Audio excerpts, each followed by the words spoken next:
আমরা বাংলাতে যেরকম বর্ণমালা শিখেছি সেরকম ইংরেজিতে কি শিখবো? অ্যালফাবেট। অ্যালফাবেট মানে হচ্ছে বর্ণমালা, তাই তো? অ্যালফাবেট মানে কি বললাম? বর্ণমালা। এই ইংরেজিতে অ্যালফাবেট একটাই, অ্যালফাবেট একটা। এই অ্যালফাবেটের মধ্যে থাকে কতগুলো লেটার বা বর্ণ। তাহলে ইংরেজিতে কতগুলো লেটার থাকে? ইংরেজি বর্ণমালাতে 26টি লেটার থাকে। কতগুলো লেটার কি বললাম? 26টি লেটার বা বর্ণ থাকে। এখন বুঝতে পারছি সবাই? কি বললাম? ইংরেজি অ্যালফাবেটে 26টা বর্ণ থাকে, তাই তো? আচ্ছা, এই 26টা বর্ণ সবাই জানো? A B C D F G H I J K L M N O P Q R S T U V W X Y Z, তাই তো? এই যে 26টা ওয়ার্ড আছে, এই 26টা ওয়ার্ডকে আমরা দুভাগে ভাগ করি। কোভাবে? দুভাগে। এটা হচ্ছে ভাওয়েল আর হচ্ছে কনসোনেন্ট। এই যে 26টা যে আমি লেটার পেলাম, এই 26টা লেটারকে আমরা কোভাবে ভাগ করলাম? দুভাগে ভাগ করলাম। 26 লেটারকে কোভাবে ভাগ করলাম?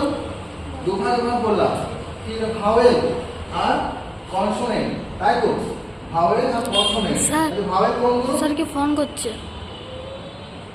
ভাওয়েল হচ্ছে এ ই আই ও ইউ, এই যে পাঁচটা, এই পাঁচটা হচ্ছে ভাওয়েল। জানো সবাই এগুলো? এই পাঁচটা হচ্ছে ভাওয়েল।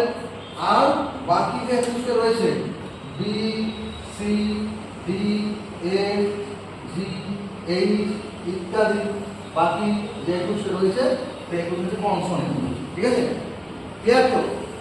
তাহলে আমরা কি শিখলাম? 26টা লেটার, তার মধ্যে 5টা ভাওয়েল আর 21টা কনসোনেন্ট। বুঝেছো সবাই? এরপর দেখো, এই 26টা লেটার, এই 26টা লেটারের মধ্যে কতগুলো লেটার? এক বা একের বেশি, এক বা একের বেশি লেটার পাশাপাশি বসে যখন একটা অর্থ প্রকাশ করে দেখা আমরা কি বলবো? ওয়ার্ড। তাহলে ওয়ার্ড কি বললাম?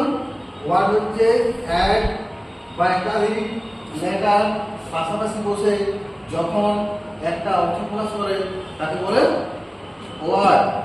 বুঝেছো? আমি কি লিখলাম? এস, কি লিখলাম? সি, কি লিখলাম? এইচ, তারপর লিখছি ও ও এল, কি লিখে যাবেন? স্কুল। এই স্কুলের মধ্যে কটা লেটার আছে? তুমি বলো। একটা, দুটা, তিনটা, চারটা, পাঁচটা, ছটা। এই ছটা লেটার পাশাপাশি বসে একটা অর্থ প্রকাশ করছে না? স্কুল মানে কি? বিদ্যালয়। তাহলে কতগুলো লেটার পাশাপাশি বসে যখন অর্থ প্রকাশ করে তাকে বলা হয় ওয়ার্ড, বা বাংলায় কি বলবো? শব্দ। ক্লিয়ার? এরপর দেখো সেন্টেন্স, কতগুলো ওয়ার্ড? হ্যাঁ, শোন, এবার দেখো কতগুলো ওয়ার্ড বলছি না? এই কতগুলো ওয়ার্ড পাশাপাশি বসে যখন মনের ভাব প্রকাশ করে তখন আমরা কি বলবো? সেন্টেন্স বলবো, তাই তো? আমাদেরকে স্পোকেন ইংলিশ শিখতে হলে কি করতে হবে? সেন্টেন্স তৈরি করতে হবে। তো সেন্টেন্স তৈরি করতে গেলে কি করতে হবে? আমাদের ওয়ার্ড জানতে হবে। ওয়ার্ড যখন শিখলাম, সেন্টেন্স কি জানতে হবে নাকি? সেন্টেন্স কি বললাম? কতগুলো শব্দ পাশাপাশি বসে যখন মনের ভাব প্রকাশ করে তাকে আমরা কি বলবো? সেন্টেন্স বলবো। যেমন কি?